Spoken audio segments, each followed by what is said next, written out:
It's Monday. What? What do you? Nothing. Everybody's there's no audio. There's no audio. You know, we really can't win with these guys. No, you can't because they. You're too loud. I am too. Hold on. let me fix that. Here, hold on. Here, is that better? Rich Mogul and all you guys. You still sound the same to me. I know because you're not. I'm not going to sound different in there. I know. Hey, we're Power and Speed.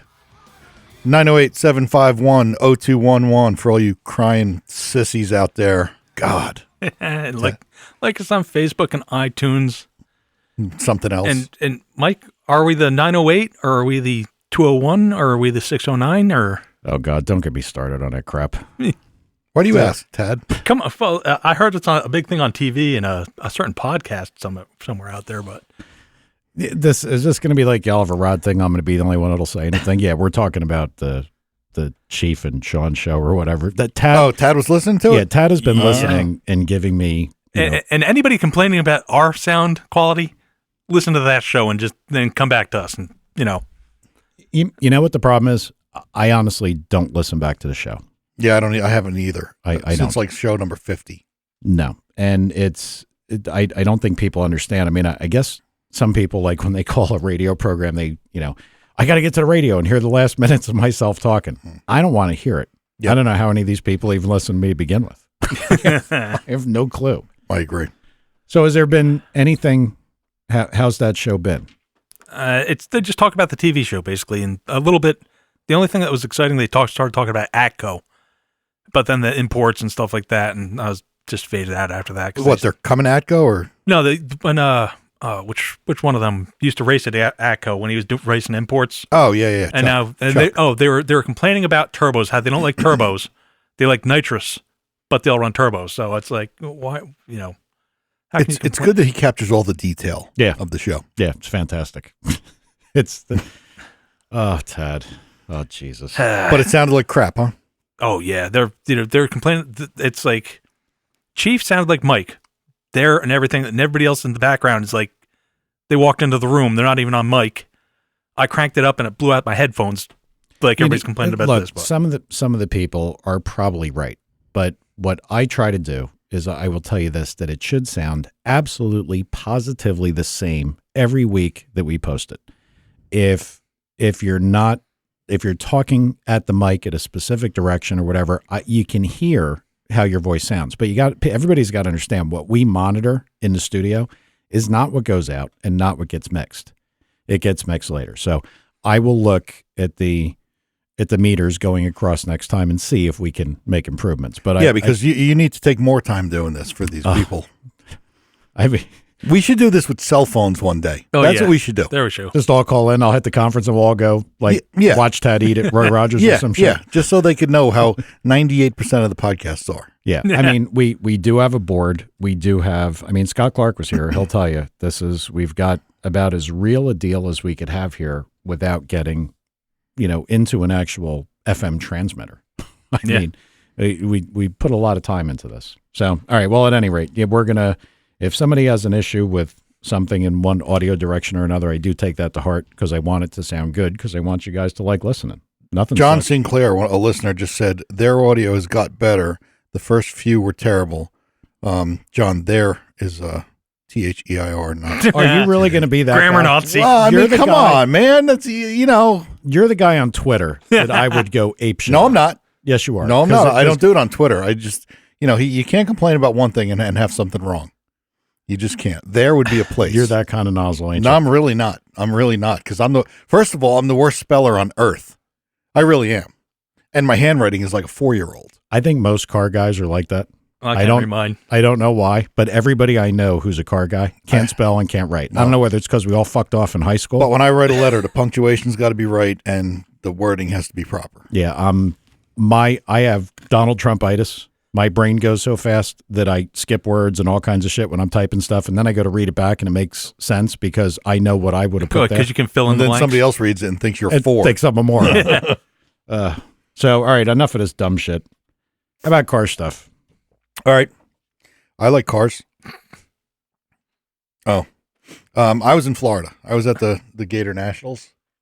And, I think it's been 3 times now to show you how much attention NHRA is getting from me that I said, what were you in Florida for? Gator Nationals, Mike. Yeah, I know. I know. I can't. Even when we were on the phone down there. Yes. What the hell are you doing down there? Gator Nationals, Mike. Oh, yeah. How was the weather? Actually, it was freezing one day. Really? Yeah, literally 30 degrees. I woke up, go outside, shorts, T-shirt, like, whoa! Yeah, but you should be used to it. You're a New Jersey guy, you know? So listen to this. Talk about what a day for stockers and super stock. The weather Thursday was minus 954 feet, and the barometer was 30.41. Yeah, that's why the altitude was so low. Yeah. Well, yeah. Wow. Have you ever heard numbers like that? Not here. And isn't Englishtown for the most part sea level? It is 11 feet. Oh, they get good numbers there. Yeah. Yeah. They were talking it was almost Englishtown. Like, no, it was better than Englishtown numbers. We get that kind of regular. Yeah. But No, isn't that kind of Englishtown on a good day? yeah, on a good day like that. Yeah. I mean, it literally is 11 feet.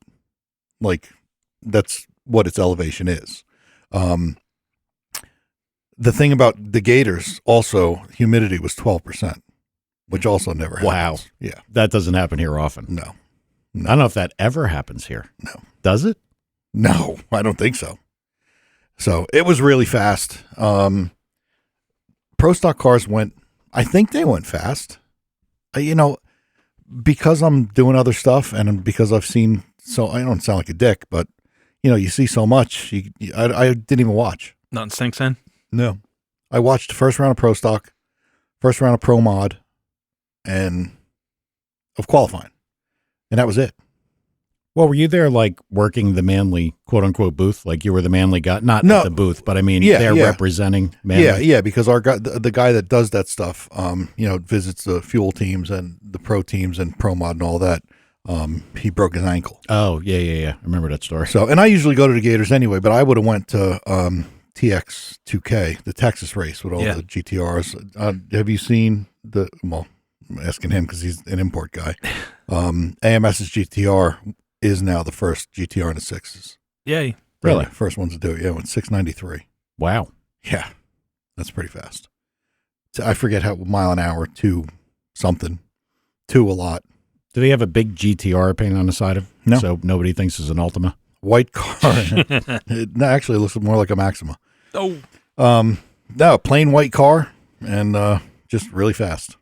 So everybody watching it go down the track and say, "What is that? Yeah. Is that a Maxima, an Ultima?" Yeah. I can't It's get like a rental into car. things. they stopped at National, picked up an Ultima and raced it. So how was did you, because you didn't pay attention much down there, did you look at any pro stock results? I mean, have they evened up? Have they gotten tighter? Yeah, they're tighter. And a lot of guys have picked up, but the guys at the top are still the guys at the top. And that's usually how it's I going mean, to be. Greg Anderson went 214. A couple guys are in 214s, 213s, and then it ends up there 212 and a half, 211 at the bottom. There's Wow. 2 miles an hour spread. Well, I mean, I guess the question always is there a surprise in pro stock? Did somebody put on fuel injection and magically become much better than they ever were, or no? No. The guys that are winning are the guys that were winning. But the guy that won the event, I don't know that I don't remember the last time he's won, if at all. Now I got to look it up. Tad, can you talk while I look it up? Talking about what? Really, you're going to make me talk to Tad? Did you hear what he just said? No. Talk about what? God. Well, we can talk about this while Tom's looking it up. Yeah. We actually finally have a SubiTard update. So Yes. your motor is at precision. Yes, my short block's there, my heads are there, all the parts are there waiting to be assembled. Well, that's technically not true, but Well, the almost bulk of all the parts, yeah. let's put it this way, the parts are in New Jersey. The major parts are here. Okay. So, I mean, what else left here? Tom's going to check into injectors. I just did. The injectors are done. Injectors are done. That good? was fast. Okay. You're not even going to believe what you're going to pay. I can't say it on the air. Oh, God. Anyway. It's actually really cool. It's a cool deal. I can't say it. Okay. No, I'm not. I have no you're problem. looking I'm at me not- like well, Tom, you have to say it. No, I don't care. He was. Actually, to the listeners, he was. He actually pointed his Kimber at me, which doesn't scare anyone. They'd have to hit him with Unless it. he's going to throw it at me, yeah. So, I mean, you're probably a week or so away from being done. Maybe 2, right? Is there anything else you need to buy? Are you talking amount of work? Well, I'm talking amount of work or... Yeah. I don't know how hard these things are to work on. Well, for those guys, Yeah, they're ridiculous. Yeah, they do it day in and day Yeah, out. it's like magic. Like they know where everything fits, the right, screwdriver lengths and just everything. It's like a regular guy with a small block Chevy knowing that that's a small block head bolt from across the room. It's like Alan balancing rod boats. Wait a minute. Oh, What? Had to go there, didn't you? I said it out loud again. You know, I would like to know from any of the listeners if anybody knows anybody who's running. Alan has drifted off the LS path and gone off into. I thought you were going to say off the reservation, because that's more appropriate. No. And I would normally say retard highway, but I think this is like train wreck lane. Because I don't think anybody's really doing what we're talking about doing with a Chrysler. And, I mean, these things got to make, what do we figure, Tom, at the flywheel? Or do we want to talk about wheel? Because that's all anybody talks about. Yeah, everybody talks about wheel. Alan's thing's going to be probably 3,000, 3,100 pounds. It'll be pretty light because it's a pretty light starting car. So what do you figure, 1,000 to the wheel, 1,100 Yeah, to I think wheel? he said 1,100 to the wheel. Okay. So I think that's a pretty tall order for a new late model Hemi. No, they've done that. Do they last? Yeah, depending on the vehicle, they do. I told Alan all this. Yeah. It was killing me. I was trying to, I one-word answered him as much as I could. But, he's asking me questions that, you know how he is. And I answered him. And, truth be told, we have our stuff in several cars that make 1,200 wheel. Okay. And listen, it's like an LS. They really are extremely similar. Well, I would imagine that all these things have progressed and they're all getting a little more similar. Yeah.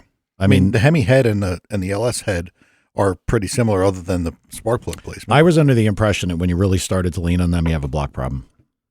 Oh, well, that could be.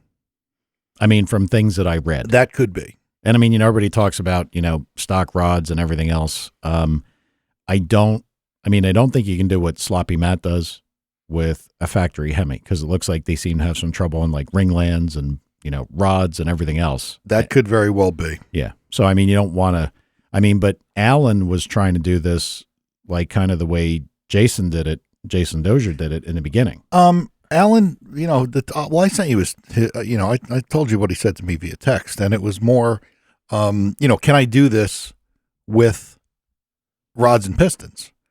And I said, I don't know. And then he asked me if he could do it with, our cranking rods and pistons, I would assume. And I said yes, because I think he could. But the problem is, never mind. You know what I'm going to say. Well, no, actually, I don't. Well, because there's so many things I just. Yeah, true. There's so many directions to go.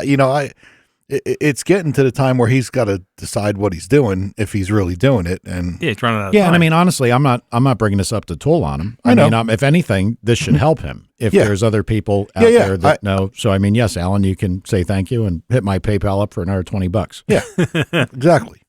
But you do realize that you since you brought it up not to tool on him, that I'm going to tool on him. Well, that's kind of expected. Yeah, a little bit. I don't want to see him go down a path. No, he shouldn't. Nothing would be worse than going there with him. I'm going to say this, and I don't. You're such a dick. I'm going to say this, and I want it understood. But a lot of people I found, this is just me, when they do something differently than everybody else, it's kind of used as an excuse why you don't do well. I've done something different and I'm trying to do it, but this is why I can't because I've chosen this path. I'm not saying that you shouldn't try new things because sometimes something new can be just tremendous. But by the same token, it doesn't mean you jump into something new that's kind of uncharted. But if you say this is, charted that people have done this. Okay. I mean, we've broken some stuff. We have a guy that broke a crankshaft in I forget how much power it made, but it's a Jeep Cherokee. Those things are brutal. They're all-wheel drive too, aren't they? Yeah, they're all-wheel drive. He pounds it. They weigh, they must weigh 5,000 pounds. And I think the thing makes, over 1,000 wheel. And he finally ended up breaking a crank. Okay. But, you never know. He broke a crank and a converter. So my first thought is something was going on with the converter and hurt it. Yeah. All right. But but I don't know. But I do still stand by the fact that we have enough of them out there that make some power that he'll be okay. Okay. And I told him that. All right. Well, I mean, he certainly, I think I have to begrudgingly side with him. The cool factor of having an actual Chrysler motor in a Chrysler vehicle, that's pretty cool. Well, yeah, it is. And I got to tell you the story about the kid that came up to me at the trailer with a Chrysler issue, and he wanted to be different. But go ahead. We'll get back to that. No, I'm kind of done because this will just degrade into you tooling on FUD, and he don't need that. No, I'm done.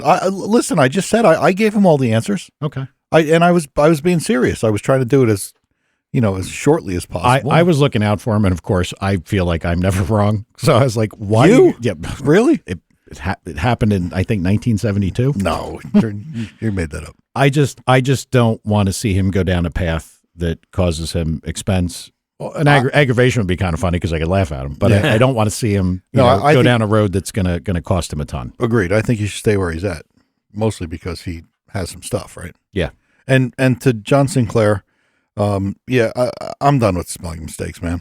Come on, it's comedy. If you can't take it, or to attempt that. Yeah. So tell us about. I imagine this is a booth type experience where somebody comes up. Yeah, and they need valves for a 67 Buick Nailhead or whatever, because you always get that guy. But this poor kid, Army guy, who I have a lot of respect for all of our armed service people, all the cops and all of them.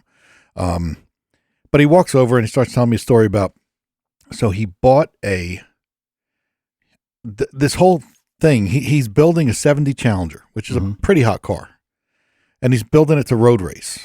He's got an iron block 440. He's got stage 6 Hemi heads. So there's a conversion, different pistons and everything. So he buys a set of pistons on the internet because they have the right dome on them. And they were $300. And now he's building his whole car basically around a set of pistons. So he comes to me and actually Jack McCormick is there, who, if people that probably don't know who Jack McCormick is, he's like the Mopar, the god of Mopar. I got to stop you right here. Go. I know that I really, really at trade shows struggled from letting people know just how stupid I thought they were. Oh yeah, it is very difficult torture. I know. So how the hell? Because I think your temperament is actually worse than mine. How the hell do you possibly keep your shit together? Well, because you have to there. And I did it with a smile too. You just have to. I'm standing at my booth with the shirt on and everything, and I just can't be me. I can't be a dick. So I was as nicely as possible telling the guy that basically. So I worked the numbers out, and he keeps telling me, no, it can be this. And finally, I'm like, dude, this doesn't matter if it's a Hemi or 440, a big block Chevy. I'm not doing engine right now. I'm doing math, and I'm really good at math. And you need, a stock Chrysler rod is like 6,765 and a Hemi 6,865. He needs something like 6,220 or 6,320. So I'm like, so he's like, well, can you guys make that? And I'm like, yeah, we can make it, but you got to buy 80 pieces. And he thought I was kidding, and his girlfriend's laughing. And I said, listen, dude, this is one of those things. I said, number one, don't walk up to somebody at an automotive show or any other kind of show and say, listen, I did all this because I want it to be different, because they immediately think there's something wrong with you. And I'm talking quiet to them now. Mm-hmm. I said, secondly, you bought a set of pistons on the internet for $300. So you saved what, $500? The reality is now you're going to have to call Carrillo and you're going to have to buy one custom set of rods and they're going to be $3,000. And he's like, really? I'm like, yeah, really? And he's like, well, what about Eagle? Or somebody. I'm like, Eagle doesn't make custom rods. No, their rods come over in a container. Yeah. He could buy in those cheap-ass Chinese boxes. I know exactly what they look like. He could buy 1,000 of them and use 8.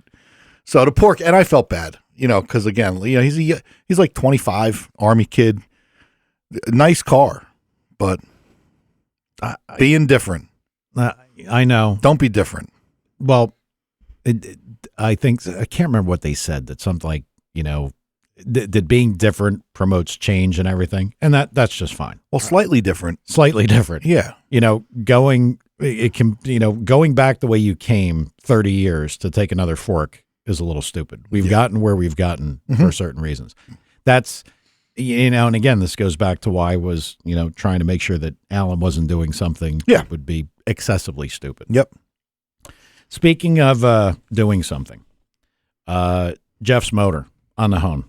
I have a stupid question that I ran into because I never really gave it a thought.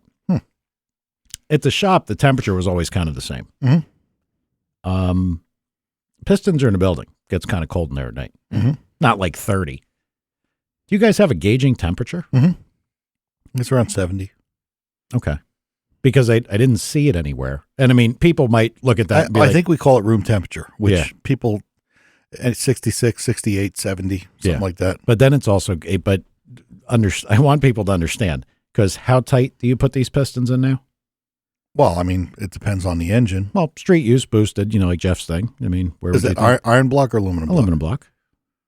I don't know, 3-ish. Okay. That's a nice technical answer from No, I mean, the ish. Really, for his motor? All I'm saying is they're going in tighter than they used to years ago. Yeah. So now your dimensional accuracy becomes more important when you're getting closer to zero. It does and it doesn't. The coatings are there for little mistakes like that. Everybody thinks coatings are magic, and they are in that, if something happens where you miscalculate tight, they wipe away and nothing bad happens. Sacrificial. Yeah. And they're quieter. But it's just that, like, I know that, like, you can't go if you let your shop get cold. Like, look, my place, it'll get, if it's 30 degrees outside, I turn the heat down to like 55. Yeah. Because the heat comes up quick in there. Yeah. But everything in there is 55. So you turn the heat up, it gets to 70, or whatever you're going to set it to. And then a day later, everything's at 70. A day later, everything if it doesn't go off at night. Yes. Which it does. Yes. Yeah, I think the day you put the motor together, and checking for clearance, you should either do it in the studio or leave the heat on. Get a little Facebook camera and be like, here's Mike checking the bearing clear. I was just wondering, because I had never really crossed that before, because I really didn't do too much work out of this place. And I was wondering if you guys actually recommended a gauging temperature and the temperature of the parts to do it. Well, we call it room temperature. Okay. And our QC lab is controlled. It's sealed from everything else, but the temperature isn't controlled to the degree. Because single degrees aren't, while they'll move parts, it's not enough to be of any consequence.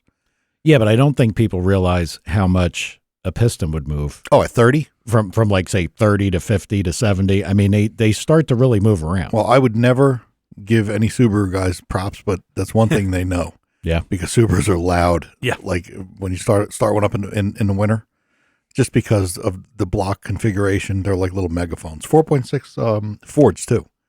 They're like. I remember you, because there was you were talking about NVH. Those things. Yep. And it was really hard to get it under control. Very. You guys had to really work on it to make them as quiet as you have them. Yeah, and Jim, in his defense, I'm not going to say his last name.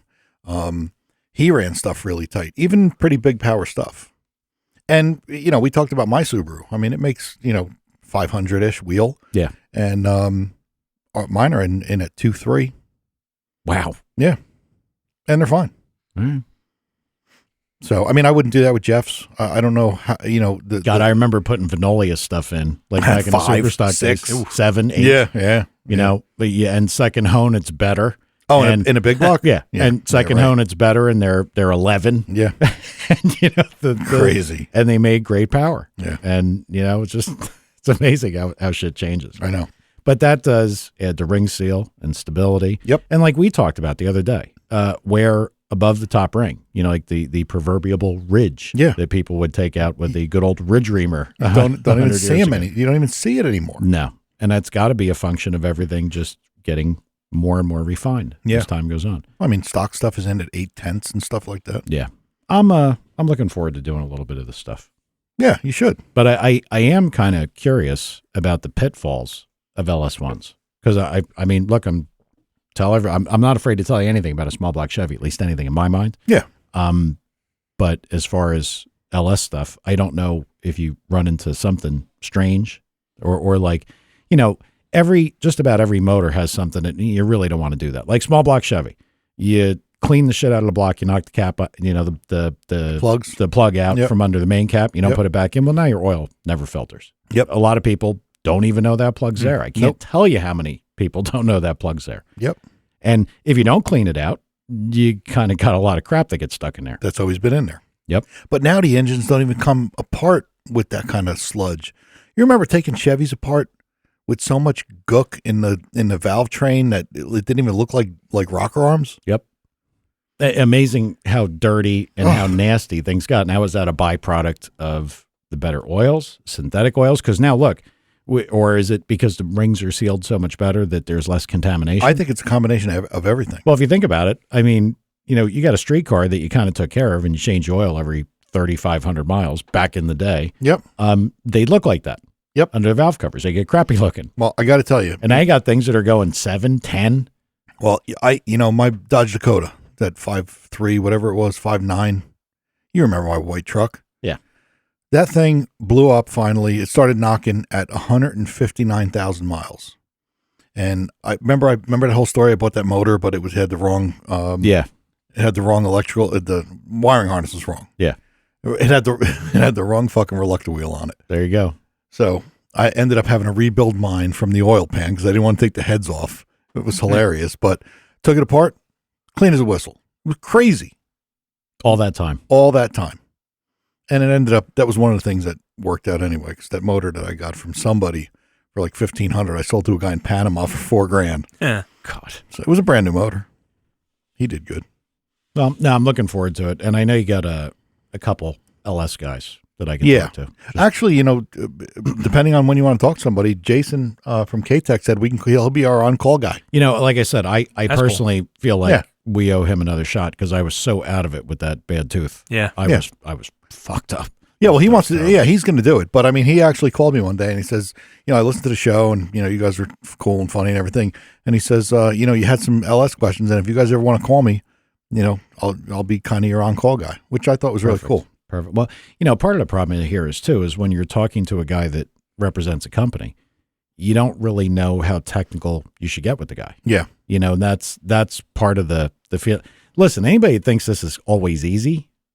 sometimes you just come in here and be like, I got nothing. Yeah. and other times it just kind of seems to work. We could just sit here and listen to how everybody tells us our sound is horrible. Yeah, but we're the better. I got to tell you, the rich guy's on hold, and I see him because now I just pulled up the phone system and I see him. Oh yeah.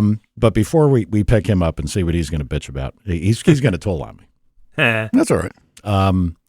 Tonight, in probably the next 2 or 3 minutes, a gentleman by the name of Travis Ray, a Drag Week guy, is going to be calling in. He sounds like a racer, don't he? Yeah, just that name, Travis Ray. He could be a motocross guy. Mate, yeah. Like you just see him with the goofy haircut and the boots. Yeah. He has a Corvette, and PJ wrote about him. PJ from the other week. Okay. He's the guy that he wrote about that I think it was like third time's a charm or something. He had a lot of issues, so he could probably, more than anything, we'd like him to tell his story, and maybe we can pick up a little bit along the way. So that'll be pretty. Yeah, that will be good. All right, let's pick up Rich here. Yo, Rich. Oh, now he's got us on hold. I don't know. Maybe he put us on hold. All right. Well, now I hung up on him. Oh. All right. I better make sure that everything is working here. So hopefully, let's see if we can get Travis in. Travis, you there, buddy? Absolutely. All right. Hey, man. So it was Rich's phone. Good for him. How's your audio, Rich? It's beeping right now. Nice to talk to you, Travis. Yeah. Thanks for having me. Hey, Travis, were you ever a motocross racer? I wasn't. Okay. There goes my theory. I injure fairly easily, so I would be long dead, I fear, if that were the case. Those guys do take a beating. Oh, yeah, they do. I remember the one circle track guy, Pete Lesko, used to race that. Oh, yeah, I remember him. Yeah, and he used to come in after a week of racing just hobbled. Yeah. And he wasn't old then. He had a drag car, too, didn't he? Yeah, he's all kinds of stuff. He had a really nice, 70 Nova. Mm-hmm. Really nice car. And he sold that to, of all things, go back to circle track. And just wreck his shit, get it muddy every day. God, every day. Glutton for punishment, huh? Oh yeah, if you do that shit, there's something wrong with you. You really. So Mogul's back. Do you want to? He can hold on till later. I was going to say just have Travis hang on for 1 second. No, he had his chance. Oh yeah, he did. He did, and his audio was no good. So there you go. We couldn't hear him. No. Exactly. Hey, Rich, just stay on hold and turn your audio up next time we pick you up. All right. So why don't you tell us your story? Because I read about your whole ordeals on PJ's thing. And PJ's a great guy. The trials and tribulations of Drag Week. Yes, yes. And of course, it holds a special interest to me because I do have a Corvette. And I sit here, and I mean, Tom and I have said it. What could possibly go wrong? Yeah. But yeah, so reliable. But I guess you found out. So yes, tell us a little bit about how you got into this, why you decided to do Drag Week, how the wheels fell off, and how you got the wheels back on. Gotcha. So I guess like all of us motorheads, we inherited the passion and or addiction from, a parent or a cousin or whatever it may be. In my case, it was my father. So been into cars, I guess, pretty much my whole life, on and off. Got the drag racing bug when I was in college out in Western Mass. Ended up buying a Fox Body Mustang that was warmed over, and just, track weekends here and there. Nothing too crazy.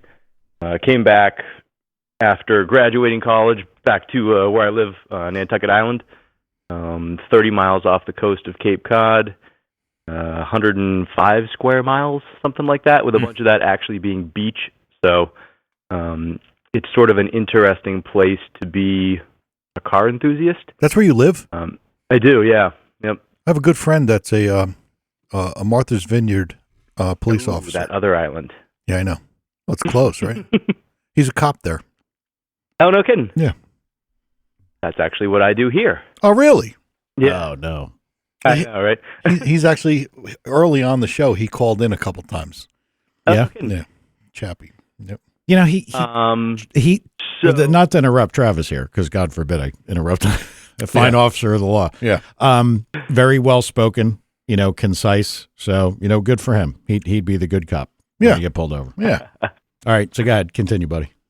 okay, so got the drag racing bug with that Mustang a little bit. Ended up building it up from a bare chassis. And by the time I finished it, it was, a year or two later. And it just wasn't really what I wanted from the car anymore. I decided it was way too hard to go racing from here. It takes a 2.5-hour boat ride. And then the nearest track is another 2.5 hours away from that. So it's, an extra hurdle to jump through. Ended up buying a warmed over C6 Pro Charger heads cam, made like 620 or so at the wheels. Just your average fun 6-speed street car, nothing too crazy. The old marriage went down the tubes shortly after that, so the whole drag week bug started with I want to get out and do something for myself and build myself back up a little bit. And little did I know that was going to be a bit more challenging than expected. So did the first drag week in 2013, made it to Indy. I hadn't had the car at the track at all, ever. So launching it, and I also put a brand new clutch in it, twin disc right before we left.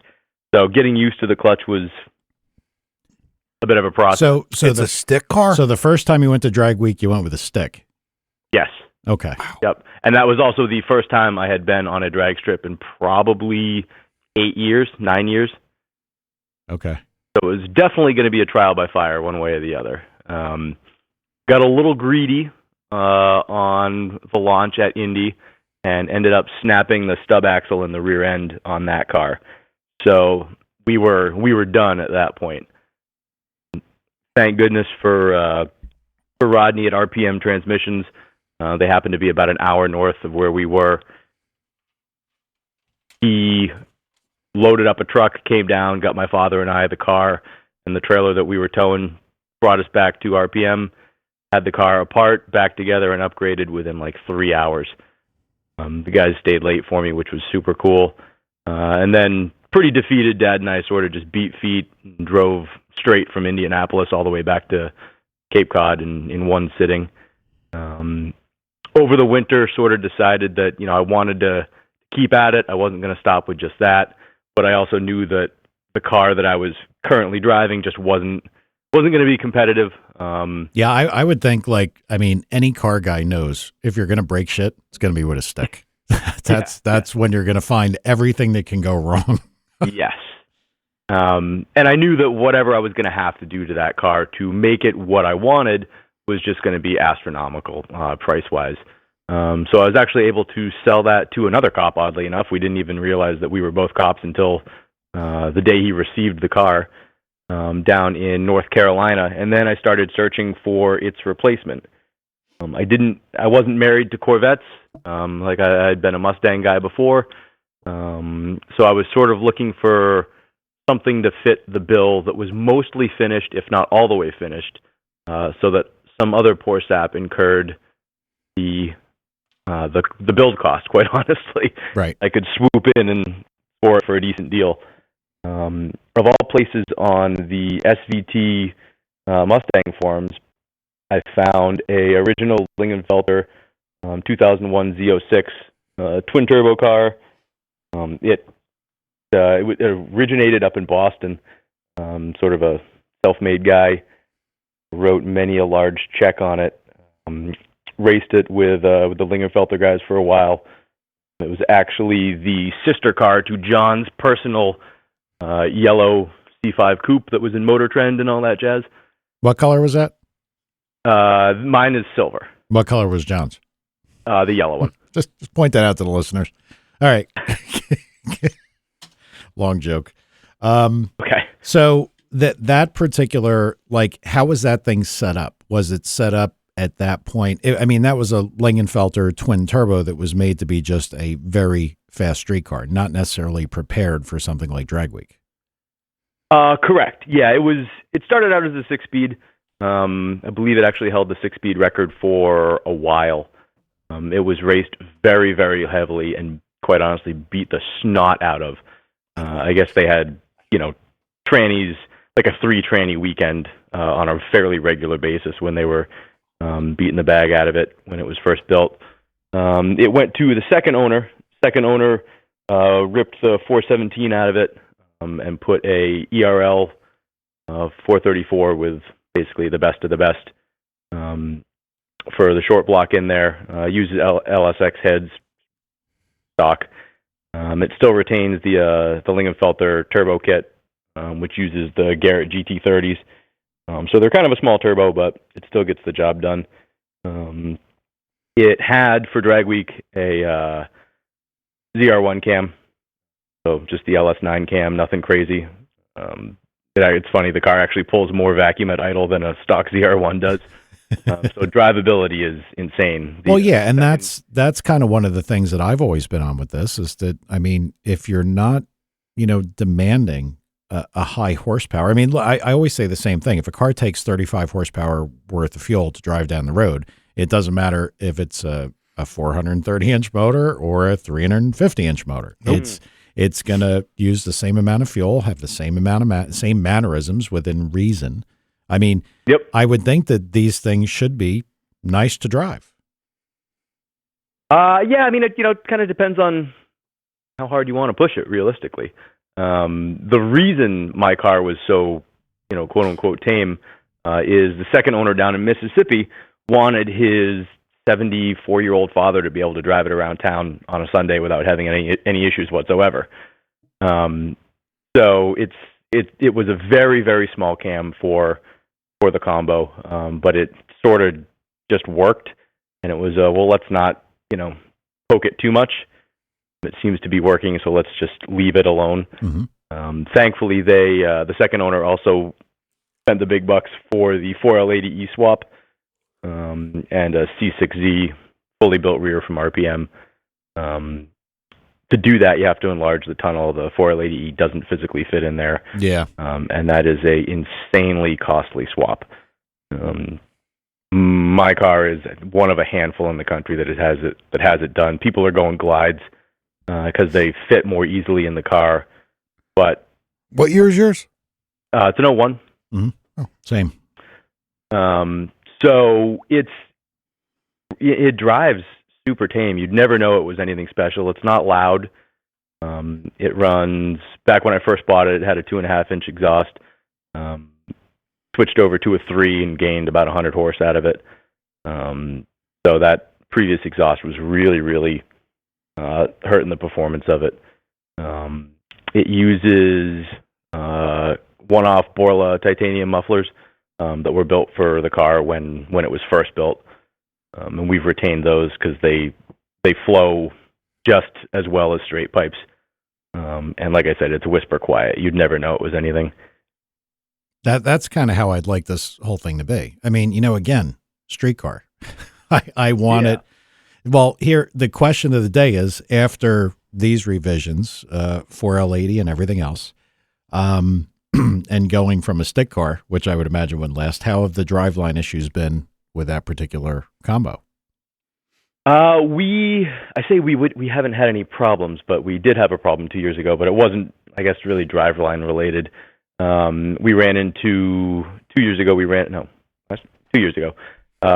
We actually cracked the main solenoid in the tranny from some really harsh radial shake, and didn't realize it until it was time to head out on the road. And trying to diagnose that without a line pressure gauge was just impossible at that point.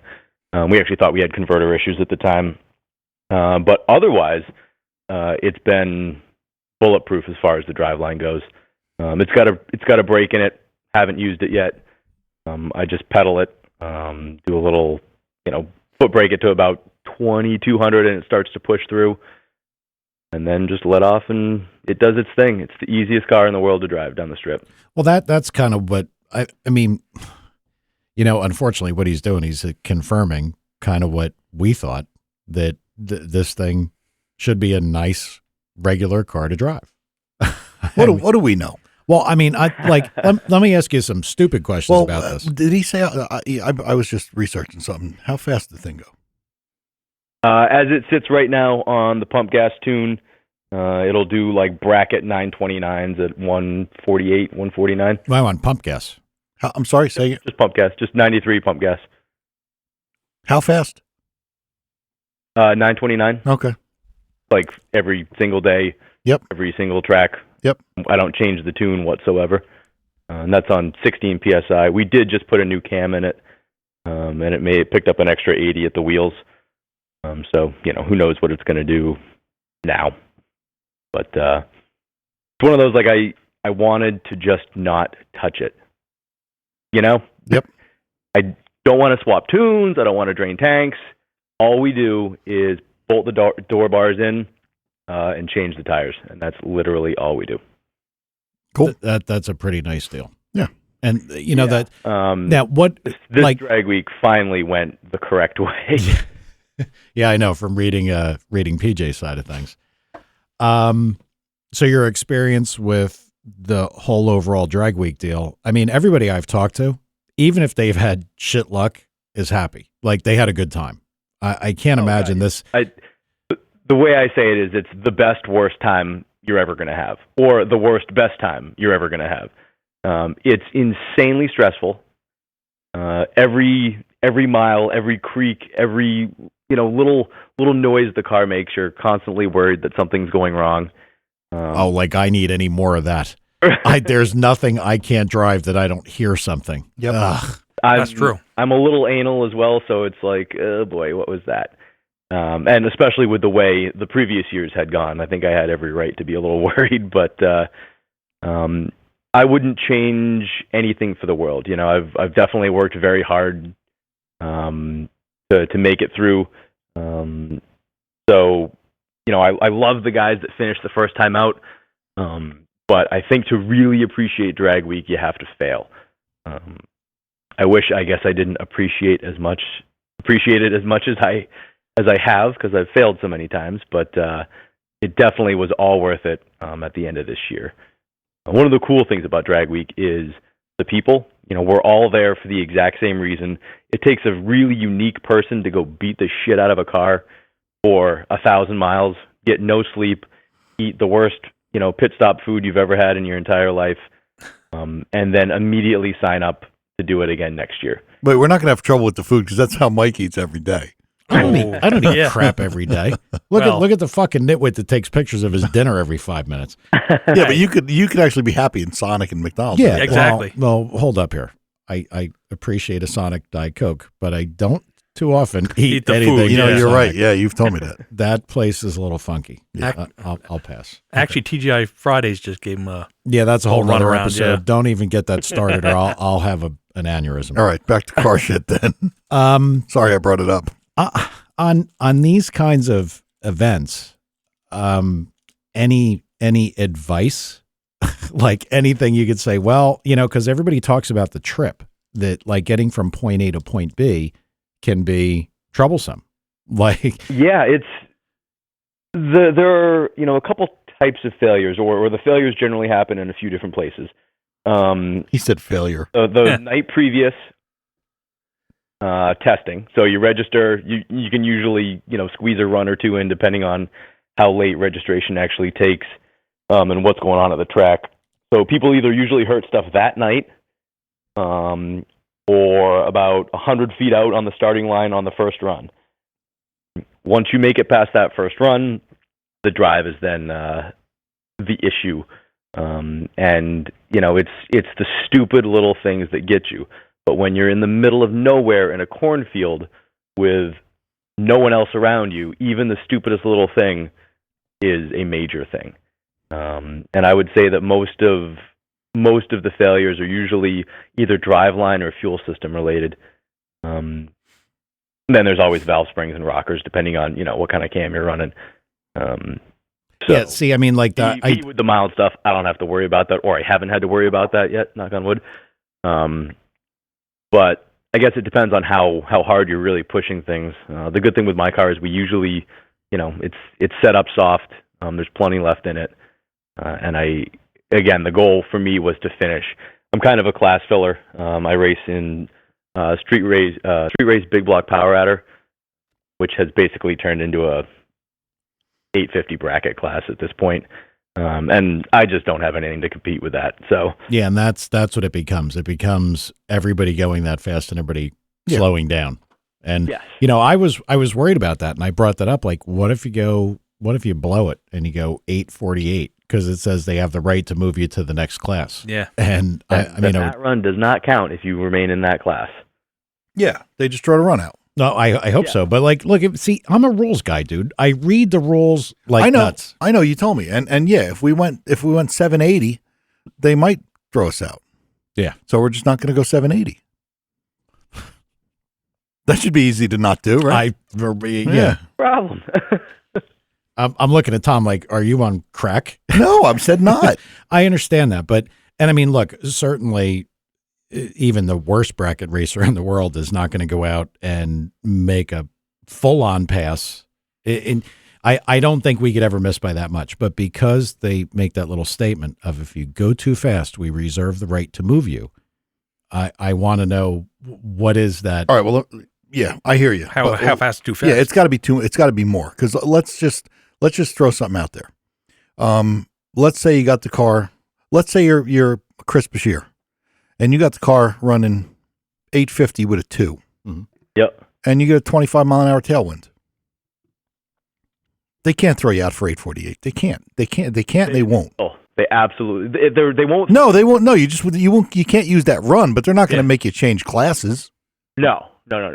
Oh yeah, I know you can't use the run, but Off a 799, they'll be like, oh, okay, yeah, right. That's what I'm saying. move up a bit. I mean, they probably got to give you a 10th. They got to know that everybody that's in 850, the guys at the top have to be able to run 830. I hear you, but I just hate rules with no.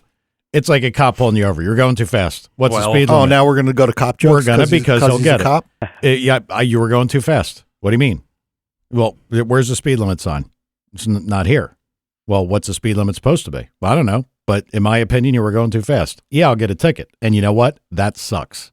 Right, you need some sort of ramification. Travis would never do that. No, but it does happen. Would you? I'm not really a big traffic guy, quite honestly. There you go. That's good. Yeah, just getting pulled over is usually embarrassing enough and kind of serves its purpose. True. If you deserve a ticket, you're gonna get a ticket. Don't get me wrong. Oh, of course. I work nights too, so we don't really do a whole ton of that. Wow. Nothing wrong with that. All right. Well, you can tell us some stories at Drag Week. Yeah. So, how about when I was asking about the route, a lot of people said that they get like lost and confused Like, Yeah, it's very easy. So Hot Rod says, so for people that don't know, Hot Rod, after you hand in your time slip for that day, will give you like an old school printed out MapQuest style instruction. And it's to the tenths, and it's take a right on John Street, and then it'll give you the tenths of a mile from the start of the actual trip. The first thing that usually bites people is at the tenths, they sort of assume that you start over again. So you get to the first one that's, say, a half mile down the road. Okay, we'll zero out the odometer again because the next one is, another half mile after that. Well, no, that's not the case. We've made that mistake twice now. And then you add different tire sizes. So maybe your speedometer's off a little bit, which means your odometer's off a little bit. So you really have to pay attention to the instructions. So you got to use GPS, I guess. And a competent navigator makes all the difference in the world. All right, so hold up here. So when they give you this route, I know there's check-in points that you have to take a picture. Do they expect you to follow their exact route no matter what, or do they just want you at the check-in points? No. If you deviate from their route whatsoever, say you live 3 miles from the track and you want to stop home and kiss your wife and kids, goodbye on the third day, whatever it is. Why would anybody do that? You have to then backtrack to the exact point where you left the route, do that, and then start there. You can't deviate from their instructions whatsoever. The only time you can do that is when their instructions are incorrect, and you sort of have to figure it out, which happens, I don't want to say every year, but it's fairly consistent that there's always something a little funky in there. Okay. Even us, we have to do all that? Yeah, every week we all do, Tom. The podcast guys? Listen, that's fucked up. The thing that I'm glad I got this clarification because we're not even talking about drag week anymore if we got to follow all the rules. I plan on making sure that my ass is perfectly in compliance or at least ready to argue such point if found not to be. Mostly the latter. Yeah. I'm very interested that they actually make you follow the route because I was under the impression that, yes, you had to follow the route, meaning you had to get to the checkpoints and take pictures at the checkpoints. I didn't know they wanted you to really follow the route. No, it has to be to the letter of the law, or else you'd get guys just blasting down the highway, Googling, what's the fastest route to the giant, Christmas tree on the side of the road to take a picture. And then, all that does is prove that your car can drive on the highway. Every car can drive on the highway for 300 miles, big whoop. It's the back roads. Sometimes they throw gravel roads in there. It's really done to find a street car, and it weeds out, the race cars. Granted, 3/4 of the cars there are technically race cars that, are driven on the street, which is totally fine because, I've had pro mods make it on any number of drag weeks that I haven't in my stupid little Corvette, so if you can make drag week, your car is a street car. I don't care, where it's registered or how you got it registered. Mm-hmm. But yeah, they are super sticklers to the point where they're actually going to have, they'll have, spies or just other people who work for Hot Rod out driving up and down the main highways, making sure that they don't see drag week cars where there shouldn't be drag week cars. And if they see you, you are DQ'd on the spot. Wow. Okay.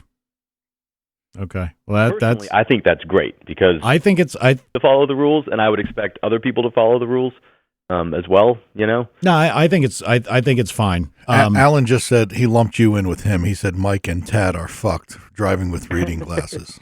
I like the way he lumps you in with. I don't know why I would ever get lumped in with Alan. I can see just fine. I'm not the guy that has my phone blown up to retard size on a 6 Plus. You got lumped in with Alan because you got lumped in by Alan. Oh, that's okay. why. Yeah, speak for yourself, Fudd. I might be getting up there, but I'm good. Wow. So the easiest way to do the drive, if you're a little unsure of yourself or just one of the safety and number things, quite honestly, is to pack up with a bunch of people. And that's actually how I ended up meeting PJ and the Guidos and Dan Nissen and everyone. First year, we ended up with Dan and the Canadian contingent, and we've just grown and gone with them every single year after that. And, again, there's safety in numbers. If something goes wrong, there's other people, other minds to help you through it. maybe you don't have a tool, but someone else does. One of those deals. And as far as getting lost, it's always great to have other people with you when you are indeed lost. Now, I would imagine that if you're broken, you have to be able to fix the car on the side of the road, correct? Like you can't. If you like break down on like the side of a highway or something like that to where it's unsafe, Hot Rod allows you to be basically flat towed by another vehicle in drag week generally to a safe place. Is that sometimes pushed to the limit, I guess, in the name of let's find a workshop or something like that? Of course. But I think most of us wouldn't really have a problem with that if we were in that same position, quite honestly. But it's pretty funny how like a quick Google search, okay, who's got a garage anywhere near this town? 2 years ago, I ended up at some guy's personal garage. They owned like a wheel polishing business and had a lift, and I happened to see it because his garage door was open as my vet was limping down the road and pulling. It's like, hey, I'll give you $100 to use your lift for 20 minutes, like whatever it is. So it's funny how you sort of end up doing that. But yeah, if it breaks, you got to fix it. And once your car hits a tow truck, you're done.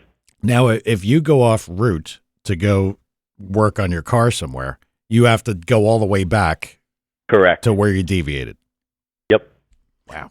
We're going to need to get T-shirts done. Oh, yeah. We have to, because that's how we're going to make friends. We're going to give T-shirts out, and we're going to follow them. That's a good plan. That's a great plan. That's a great plan. Except the T-shirts. We'll never have shirts. I know. Shut up, Tad. Well, this is enlightening because I didn't know you had to follow. I thought you knew that. Even I knew that. Yeah. I didn't think you had to follow the exact route. I You've heard been talking to FUD too much. pictures at checkpoints, so I figured you get to I'm thinking Cannonball Run. You got to get. Yeah, no, it's definitely not the fastest way possible. It is that exact route. Okay.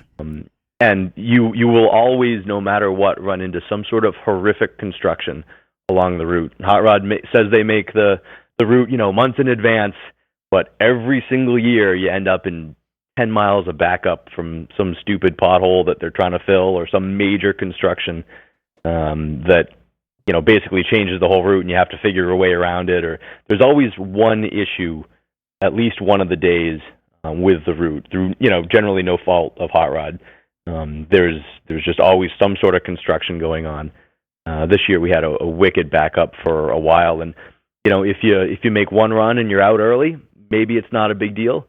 If you make a couple runs or it takes you a little longer packing up or you're waiting for people, maybe it's going to put you in that same spot during rush hour. See, I'm kind of the night flyer. I'd rather when I drive from here to Florida, I'll leave at 9:30, 10 o'clock at night and, hammer all the way, until it gets light. I prefer to do that. But I guess by the same token, if you got to sleep and you got to get up the next day, that ain't, you got to drive amongst the people. The drives generally, we've found the drives generally take about 6 hours. Just the way it goes between, fuel stops and food stops and, whatever issues are going to come up in the caravan that you're in. This year, our drives were about 6 hours long. So if you start that at midnight, well, then you're basically rolling into the track and you're getting in line to get into the track around 6:30 in the morning. We have to wait in line? So if you sleep maybe after you make a run, but I don't know. I doubt that's going to happen. Aren't we going to get any special treatment because we got the podcast? If they gave me any special treatment, I'd be pissed. I'd yell at them because I'm not that guy. Yes, you are. No, Hot Rod does no special treatment for anyone, which is great. They give 0? 0 for anyone. I see Mike taking a Diet Coke, no problem though. Right? Yeah, he will. I really, I like rules. And if I'm going to do it, everybody's going to do it. If the guy's going to beat me, it's because he beat me. I'm not down with too much of that. That bugs me. Gray areas, on the other hand, I will live in that area for the rest of my life. Okay. So that's the weird thing. I mean, you were talking about circle track and whatnot. Circle track is full of gray areas.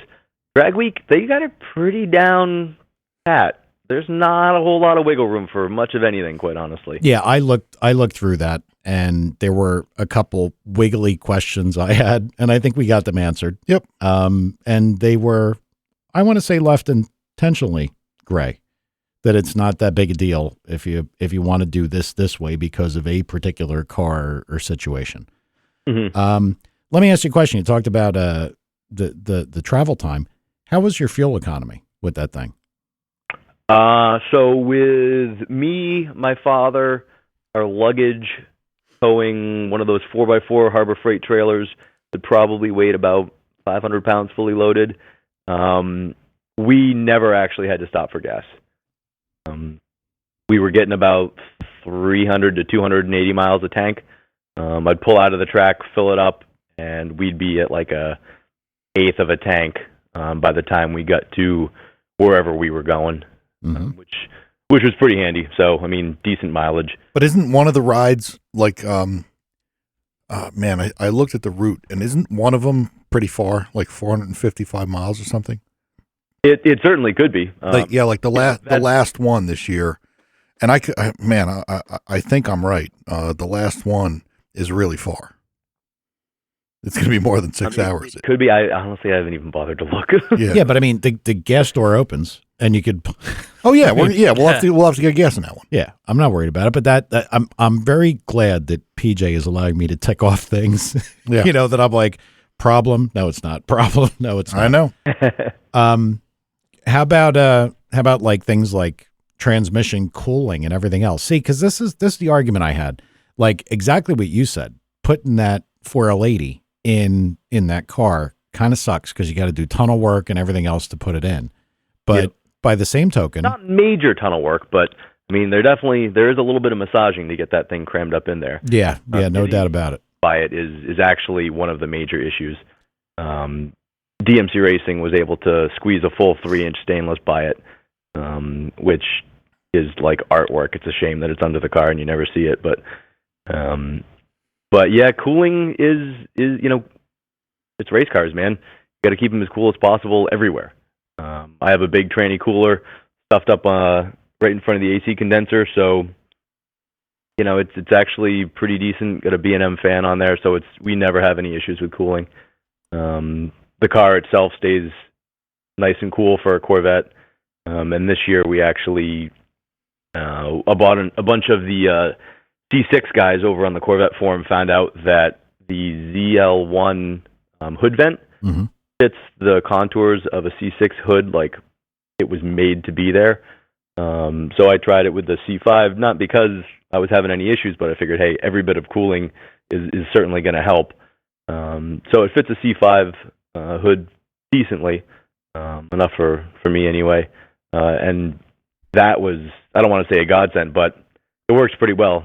Worth 10 degrees, if not more, at highway speeds. You mean to let the air go through the car, to let it come out, yeah. Yep. And radiator, stock radiator? No, it's got a big aluminum radiator in there. Okay. Did you ever, did it always have that? The radiator, yeah, since I bought it, yeah. And like I said, we've never had any cooling issues. It lived down in Gulfport, Mississippi, before I had it, so it gets plenty warm down there. Okay. The issue that the first year that I had it, the issue that we did have with it was the fuel system. It was sort of an archaic fuel system, but the car wasn't driven for extended period of time in high heat. It was more the second owner's grudge car. So it had the LPE 255 in-tank pump, and then a Bosch 044 external that ran all the time, which lasted about a day and decided to start eating itself. So that was the fuel issue that we had. Jared from Aeromotive tried to figure a couple workarounds with us at the track, but it just wasn't. We were going to run out of time. So we were able to drive all the way back to the start, pick up the truck and trailer, and it made it, but it was screaming enough to give you a headache. Now we run two internal tank pumps. The second comes on a Hobb switch, so it only runs when it sees boosts. Yeah. So, yeah. And that's been totally fine. We've had zero issues with fueling since then. Yeah, and I'm not knocking. Travis's father just said bullshit. They had overheating problems. Not with the fuel. Tell him to shut up.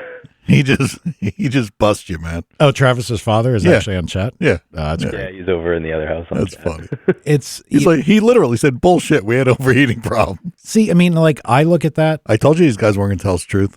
Oh, I told you. I know, but I look at this and I said it to Tom. We talked about it just this weekend. You know, do I really got to put a radiator in a car? I mean, I can drive this thing all over the place all day long. Yeah. I can beat the hell out of it like a jackass.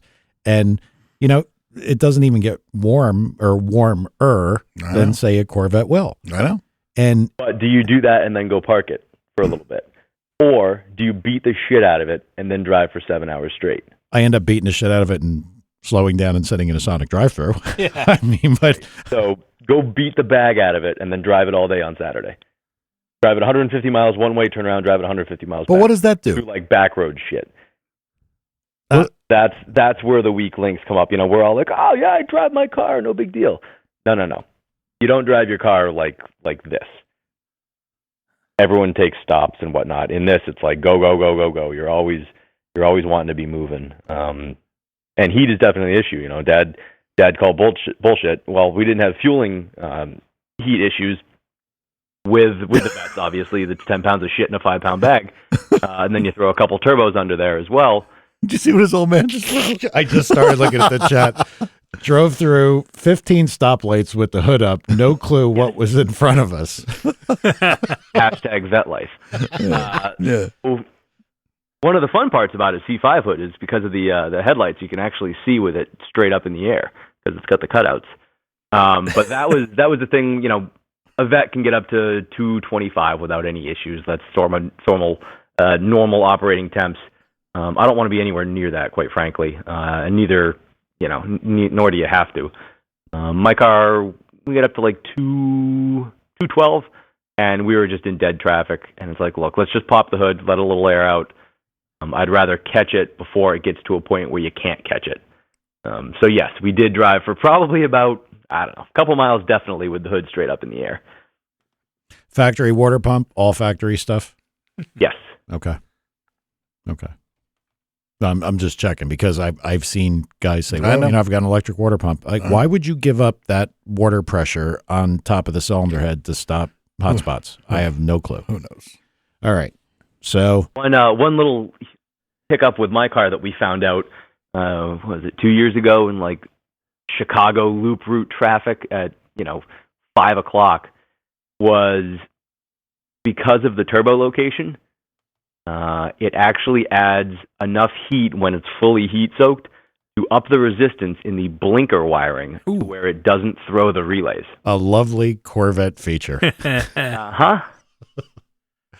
I know dumb shit like that all too well. And there's a I picture. tried a couple things this year to combat that, and still, once it gets fully heat soaked, it still stops working. Yeah. And then some D-bag cop might give you a ticket. You never know. Yeah, right? Yeah, I know a guy. Yeah, you know a guy. Wow. Okay. So I guess I got to think about cooling a little more seriously than I did. I was going to make sure the stock radiator was in good shape. Okay. So you guys shouldn't be telling me all this stuff. Just let me go there and look like a jackass. I mean, look, it'll give you guys stuff to fuck with me about for a year. Huh. I saw the picture of the vet with the hood up. We'll have to put that on our Facebook page. It's on. They put it on. Yeah, Oh, they put it on. Yeah. Fantastic. Interesting. Okay. Well, I've got some. Passerbys were certainly comical. But it's not yellow, so it doesn't count. Your thing is a twin, right? Twin turbo? Yeah. Okay. And they're down low, right? Yeah, they sit side saddle to the oil pan. Yeah. So when you open the hood, you can't see them at all. You'd never know. Yeah. I wanted to make sure because I did look at your car and I love it. I mean, that's it, to me, I appreciate the stealthiness. You know what I mean? That it just looks like a car. That's what I want. No, and like I said, I mean, sitting next to it, you'd never know. On the track, you'd never know either until it gets past 60 foot and then it starts moving out. But, it's 60 is like a 11.5-second car. Okay. And somebody was asking me, who was it? I'm not even going to say it. Particularly, I mean, I don't think there's any problem with this because this is not uncharted territory. People have done this with these cars. It's not hard to get them to leave nicely, right? Mm-hmm. I mean, I don't think it's. I mean, if anybody has like a shock package and stuff to work with, I think that they're I think that's all figured out. I think. Yeah. Well, I mean, it's a vet. There's not a whole lot you can really get under there and do. You can't. Not a whole lot of links that you can adjust or anything like that. I run the Penske's that came on the car when they originally built it. I had them rebuilt this winter, and I just set it full stiff and move out. As a circle track guy, one thing I got is shock connections. Yeah, you do. I've got enough. I've seen more. Forget it. I don't want to get into it. I almost ended up with a Rohrig shock dyno just for this purpose. Imagine that. Imagine that. Okay. Well, I mean, look, you gave us a ton of good information, and your story is fantastic. Pretty cool. Yeah. We'll see you out there. I wouldn't say it was fantastic as it was being a story. Now that it is a complete story, then yes, it's fantastic. But it was, heartbreaking, absolute man tears on any number of occasions. But you do it again every time. Would I do it again? I'd do it again in a heartbeat. Yeah, absolutely. The car isn't going to be around, I would assume, this time. Got to be an adult for once and get rid of the car and go from 4 wheels to 4 walls, which, will be an adjustment, but we'll definitely regroup at a later date with something different. I'm definitely not done racing per se, but, adulthood is sort of kicking in. But we're definitely going to be there this year. We'll be caravanning with the guys and co-piloting and whatnot. So, how old a fella are you? I'm 37, so okay. Hopefully there's still plenty of time ahead of me to get back into it. He's a youngster. Yeah, youngster. Oh yeah, whippersnapper. Yep. Oh yeah, totally. Well, that's pretty damn good. Yeah, it's a great experience, and I mean, more so than just the racing and whatnot. Like I was saying, with all of us are there for a common interest, and you're going to meet the best friends you've ever had at an event like that. Anyone who's willing to take the shirt off their back and help you on the side of a road for, whatever reason you need, give you whatever off their car that they can spare to get you going again. And you see that with guys who are number 1 and 2 in their class. If someone needs something, you fork it over. That's just how it works. A lot of times that's how it is with the circle track guys. So I get it. Yeah. And I'd honestly be more willing to help somebody with their car than I would be to work on my own.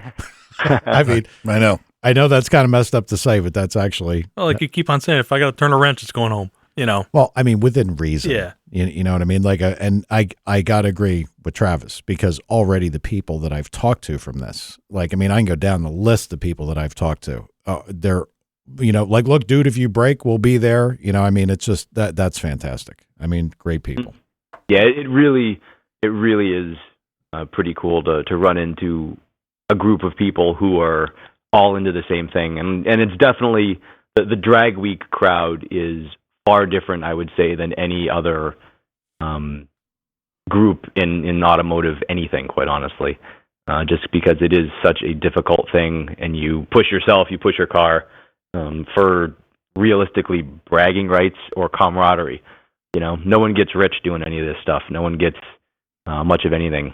Yeah, I don't think there's any getting rich at any of this stuff. Not like the dirt track. Yeah, the dirt track guys, they're just making mad money because they get $150 to take the green and burn up $600 worth of tires. Yeah, it's fantastic.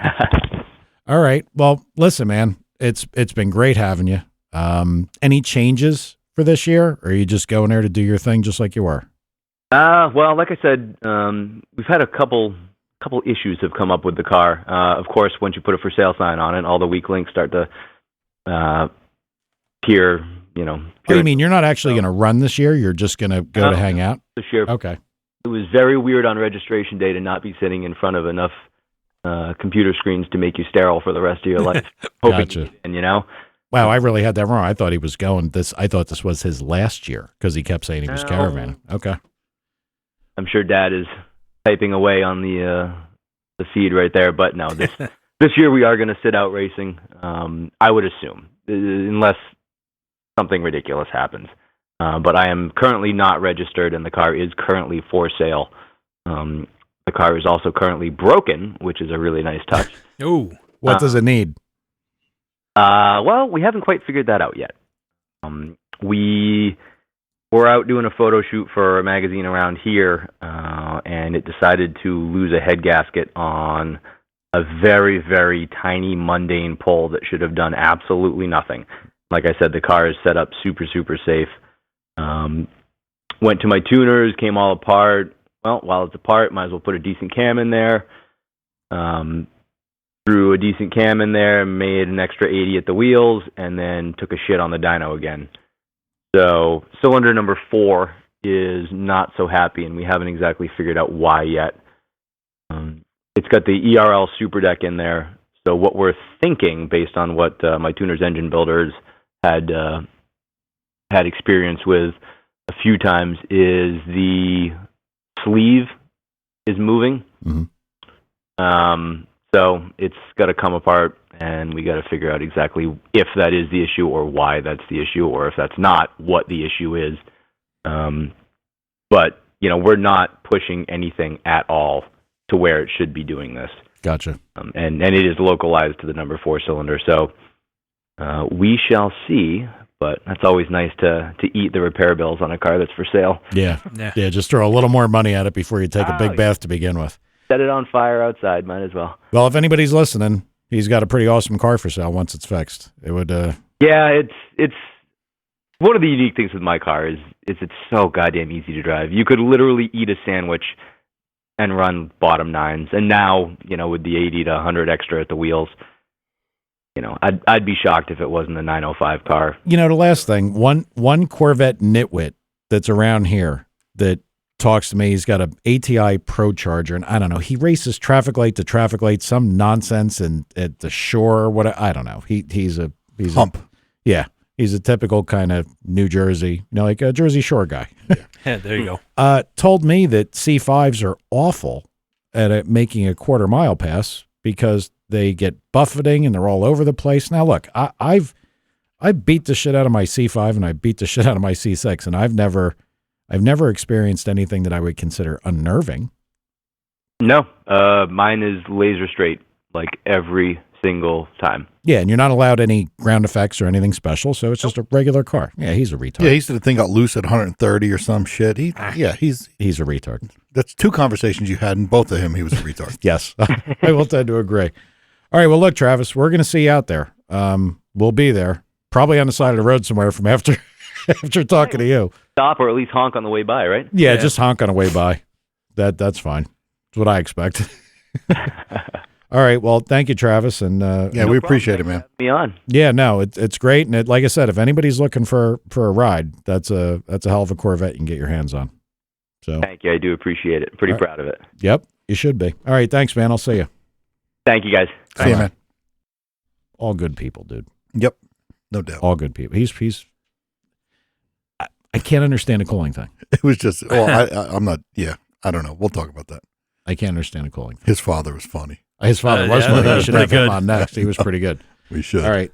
Let's get this guy. Yo, man, you there this time? Yeah, I'm there. What happened, audio guy? How am I the audio guy? You're the one that with the studio in your. I think Tad was bitching. Didn't you say this is the guy that was bitching about audio or some shit? I have no. Or am I tolling on the wrong guy? Trying to get any information from Tad is tough. Yeah, so there. So what's up, buddy? We're going to close out the show. I wanted to bust on Fudd a little bit. I'm God, he had an easy setup. All you have to do is put rods and pistons in an LS and put an 80 millimeter turbo on it and go 850s. I would beg to differ. I don't even think you needed rods and pistons from what I've seen from other people. If you were trying to do it on the cheap, I think you could kind of just go there with it the way it is. Put on the cheap, and then he was talking about, valves and this and that, and now he went from that to a fucking Mopar. Totalfailure.com. It is now, Thomas. Totalfailure.com. It's certainly going to be a more expensive process, but oh my God. I hate to take Alan's side about anything ever, but the cool factor to have an actual new style Hemi in an old car. It's really cool. That is really cool. Yeah, it is. But it's really cool. But does he have the budget for it? I don't know No. if he's got. I mean, look, I want to go on record that as much as I've told on Alan about staying home and cooking dinner and everything else, he did get a job. He is working. He beat all of us in our poll as far as when he was going to get fired. So he's he's going. So good for him. He's got his shit together. But I don't want to see him waste money. You know, no matter how much I want to tool on him. You know what I mean? I just don't. I mean, hey, if it's all, I will say this: if that's what his dream car is, then by all means do it. Because Tom has the Camaro with the SB2 in it, which is fucking killer, and then Tad has the Subaru. Well, but Damn. If that's your dream, if that's his dream car, that's great. And it is cool. It's beyond cool to see a late model Hemi and an old, and an early model Dodge. But it's just he was trying to do it on the cheap, and then I was listening on my way down to pick up food and just listening to he's gonna put a late model Hemi in, and I'm like, that's not fucking cheap. Yeah, he's going to spend money. Yep. All right, man. Well, thanks for calling. We're going to close the show out because we're tired.